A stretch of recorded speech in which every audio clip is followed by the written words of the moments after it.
What if I told you that one of the most dangerous rooms in your home is not the kitchen with its knives and hot stoves, not the basement with its steep stairs, but the bathroom, and that a single habit involving your bathroom door could mean the difference between a minor incident and a life-changing tragedy? I have spent over 30 years in clinical medicine, much of that time in emergency departments and geriatric care, and I can tell you with complete confidence that the bathroom is where a disproportionate number of serious injuries occur in adults over 60.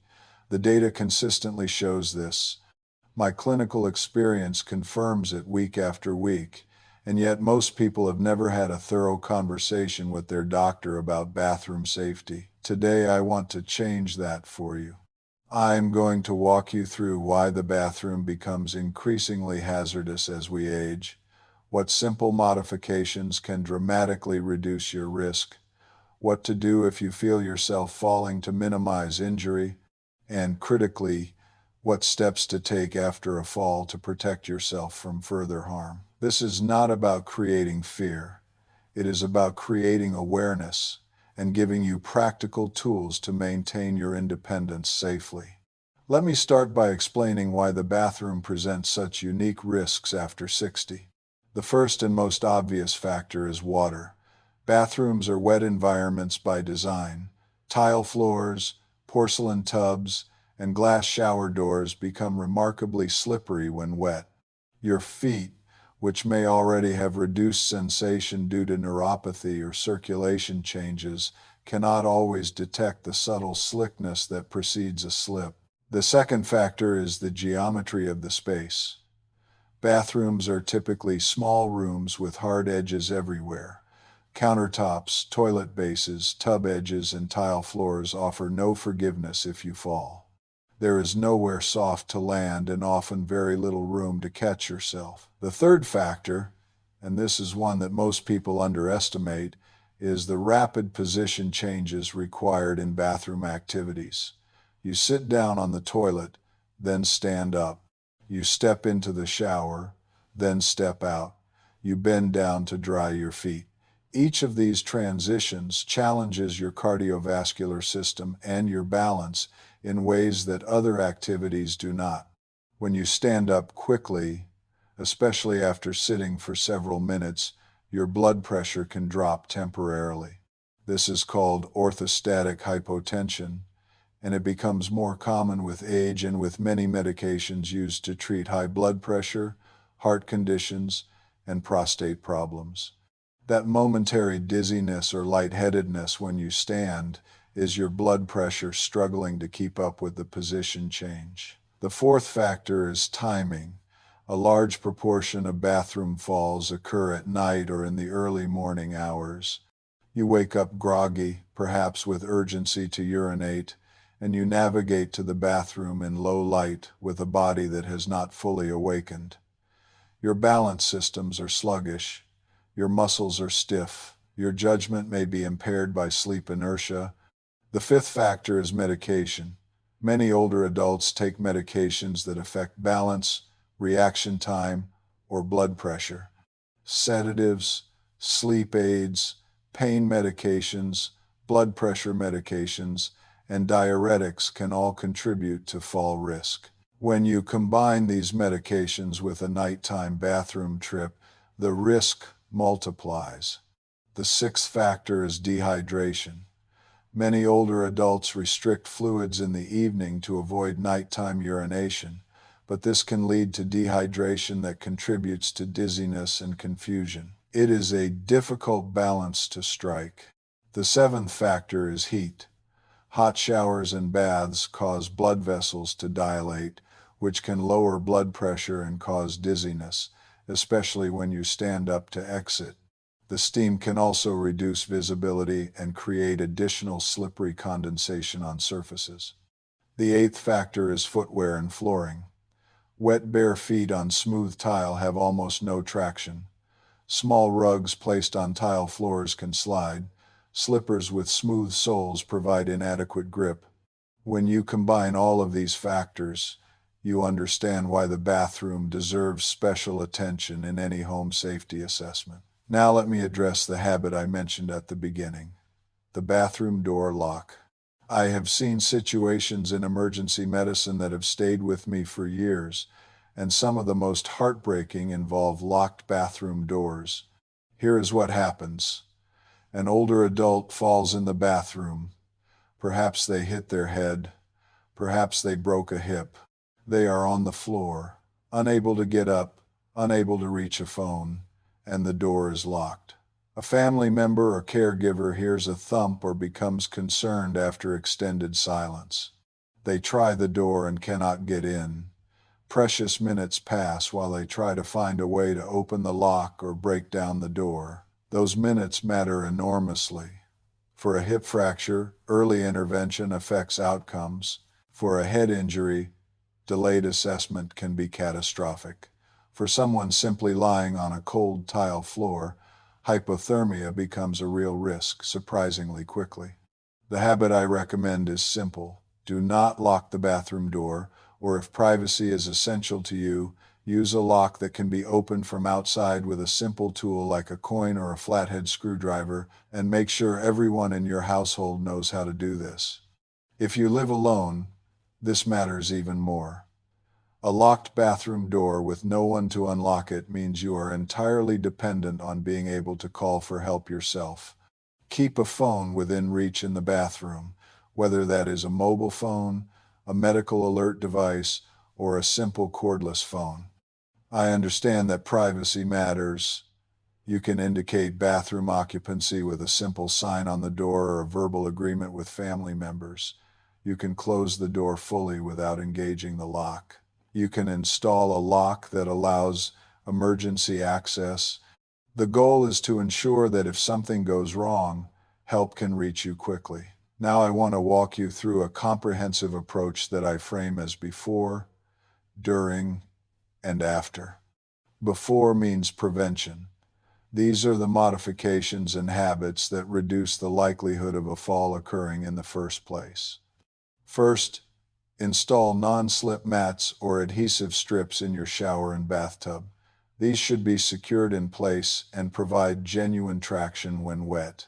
Replace them when they become worn or lose their grip. Second, consider grab bars. These are not just for people who are already frail. They are for anyone who wants to reduce risk. A well-placed grab bar near the toilet helps with sitting and standing. Grab bars in the shower provide stability when stepping in and out or when shampooing with eyes closed. These should be professionally installed into wall studs, not simply suction attached. Third, consider a shower chair or bench. Sitting while showering eliminates the balance challenge entirely and allows you to manage heat exposure more safely. It also makes it easier to dry your feet without bending over precariously. Fourth, a handheld shower head gives you control over water direction without having to move your body into awkward positions. You can remain seated and still rinse effectively. Fifth, lighting is critical. Install night lights or motion-activated lights on the path from your bedroom to the bathroom and inside the bathroom itself. Your eyes need time to adjust in the dark, and good lighting compensates for this. Sixth, remove or secure any small rugs. Those decorative bath mats can slide on tile floors. Either remove them entirely, use rugs with non-slip backing, or secure them with carpet tape. Seventh, establish a footwear rule. Wear non-slip footwear, even in the bathroom. There are water-friendly slippers and shower shoes designed specifically for this purpose. Going barefoot on wet tile is high risk. Eighth, think about your towel placement. If your towel rack is positioned so that you have to twist or reach across your body while standing on one foot, move it or change your routine. Minimize any moment where you are unbalanced. Ninth, keep a phone within reach. This is worth repeating. Whether it is a mobile phone, a medical alert button you wear, or a cordless phone you carry with you, having the ability to call for help without moving from where you fall can save your life. 10th, hydration and slow transitions. Drink adequate fluids throughout the day rather than restricting them entirely. When you stand up from the toilet or get out of the shower, do it slowly. Pause in a seated position for a moment. Then pause standing but holding on to something before you start walking. These deliberate pauses give your blood pressure time to adjust. Now let me address what most people never discuss. What do you do during a fall? In those seconds when you realize you are going down, I want to be very clear about something. We do not practice falling. I am not suggesting you rehearse this. But if you are already losing your balance, if your feet are already slipping out from under you, there are ways to reduce injury. The first priority is protecting your head. A head injury can be life-threatening or permanently disabling. If you feel yourself falling backward, tuck your chin to your chest. This positions your head forward and reduces the likelihood of striking the back of your skull. The second priority is avoiding the instinct to catch yourself with outstretched, locked arms. This is how wrist fractures happen. When your arms are straight and stiff and your hands hit the ground first, all the force transmits through your wrist bones. If possible, keep your elbows slightly bent and try to absorb impact with your forearms rather than your wrists. The third consideration is the direction of your fall. If you have any ability to influence this, falling to the side rather than straight backward or straight forward is often preferable. A fall to the side allows you to land on the outer thigh and buttock, which have more padding than the point of your hip, the back of your head, or your kneecaps. The fourth technique, if you are near a wall, is to use it.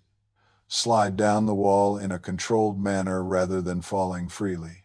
This slows the descent and gives your body something to brace against. The fifth principle is to avoid violent twisting. If you feel yourself going down, try not to wrench your spine or twist violently to catch something. Spinal injuries and severe muscle strains can result. The sixth consideration applies specifically to dizziness. If you feel dizzy or lightheaded in the bathroom, do not fight it. Lower yourself to the ground deliberately rather than waiting until you fall uncontrollably. Sit on the toilet, sit on a shower chair, or lower yourself to the floor in a controlled manner. Controlled descents are almost always safer than uncontrolled falls. Now let me address what happens after. You are on the bathroom floor. What do you do next? First, pause. Do not immediately try to get up. Lie still for a moment and breathe. The adrenaline of a fall can mask pain initially, and rushing to stand can cause additional injury. Second, assess.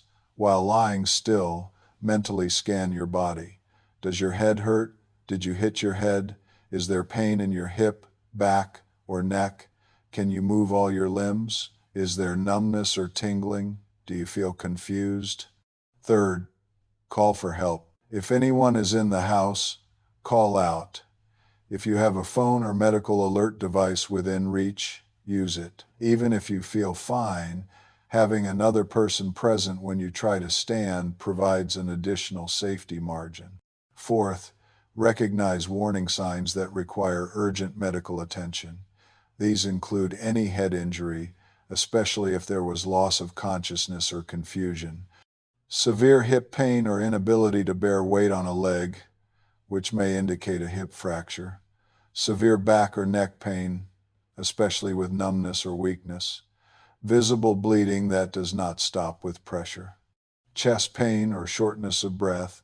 Any fall, if you are on blood thinners, because internal bleeding can occur without obvious external signs. If any of these are present, do not attempt to get up. Wait for emergency services. Fifth, if you assess yourself and believe you are not seriously injured, there is a safe method to get up from the floor. Do not rush this. Roll onto your side first. Then use your arms to push yourself up to a hands and knees position.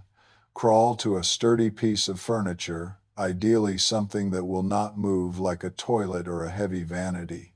Put your stronger leg forward so you are in a half-kneeling position, Use your arms and the furniture to push yourself up to standing, then pause before walking to ensure you are steady.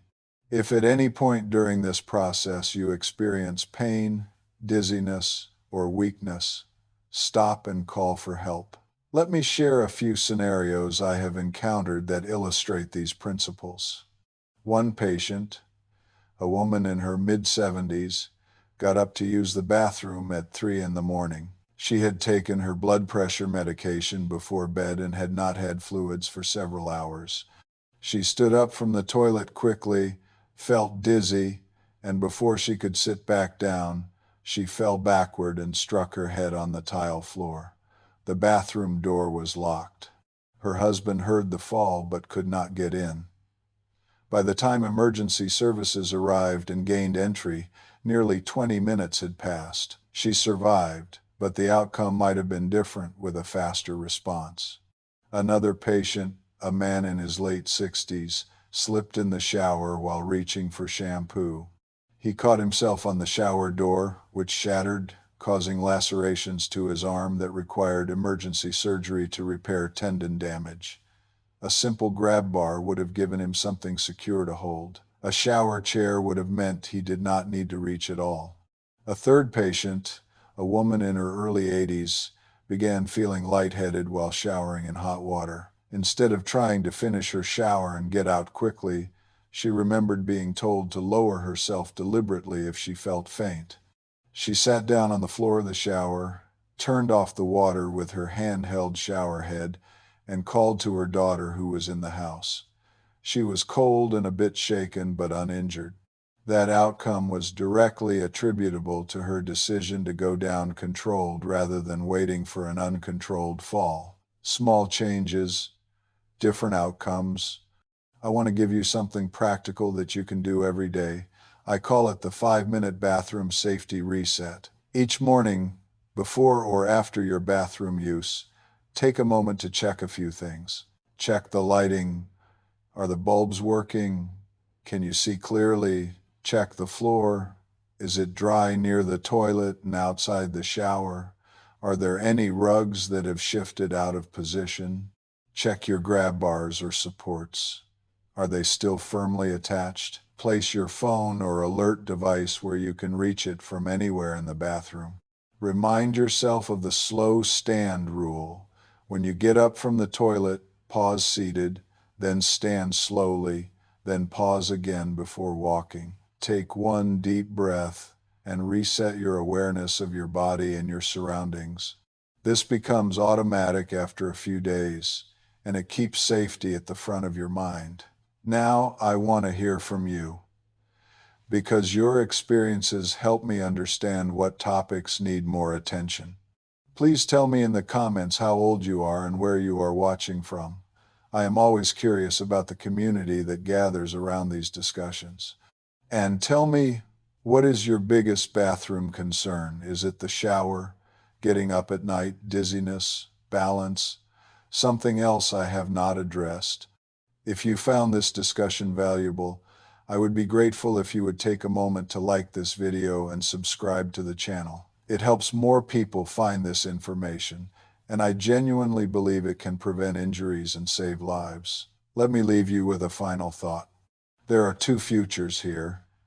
In one, a fall happens in the bathroom with a locked door, no phone within reach, no grab bars to catch, and no one able to help quickly. The consequences of that fall ripple outward, affecting independence, confidence, and quality of life for months or years.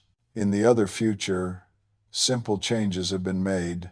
The door is not locked, a grab bar provides support, the lighting is adequate, the floor is dry, a phone is within reach. And if a fall does happen, the person knows to protect their head, to lower themselves if dizzy, to call for help before trying to stand, and to get up safely only if uninjured. The difference between these futures is not luck, it is preparation. You deserve to maintain your independence safely. The bathroom does not need to be a danger zone. It can be a space where you have taken thoughtful precautions that allow you to care for yourself with confidence. If you have had recent falls, near falls, or dizziness episodes, please talk with your physician. There may be underlying causes that need attention, and there may be specific recommendations for your situation. Thank you for your time and attention. Take care of yourself, and I will see you in the next discussion.